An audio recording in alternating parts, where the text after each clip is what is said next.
Au Proche-Orient, au moins 12 personnes sont mortes dans une frappe israélienne dans la bande de Gaza ce mardi, annonce de la défense civile gazaoui. De son côté, l'armée israélienne affirme avoir récupéré 6 corps d'otages tués à Gaza. On fait le point sur les toutes dernières informations avec Antoine Joubeau. Dans ces décombres de l'école Mustapha à Fès, secours et civils sortent des corps. Situé au nord de la bande de Gaza, le bâtiment a été touché par des missiles israéliens. Selon l'armée, il était devenu une base du Hamas. Le bilan est lourd, au moins 12 Palestiniens ont été tués.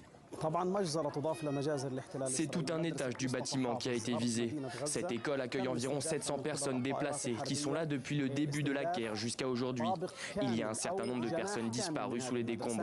Les équipes médicales et de protection civile tentent de sauver tous ceux qui peuvent l'être. Tel Aviv a menacé lundi et mardi d'autres opérations d'ampleur. Sur ces images de l'armée israélienne, on voit des dépôts d'armes du Hezbollah détruits par des frappes aériennes. L'attaque a eu lieu au Liban, dans la région de la Beka. Autre opération, de nouveau à Gaza. Ces photos sont celles des 6 otages décédés que Tel Aviv indique ce mardi avoir récupérés. 5 étaient annoncés morts depuis plusieurs mois. La mort du 6e, Avraham Munder, a été déclarée ce matin.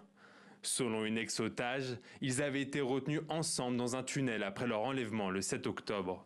D'autres localités dans le centre et le sud de la bande de Gaza ont aussi été visées par Israël ces dernières 24 heures.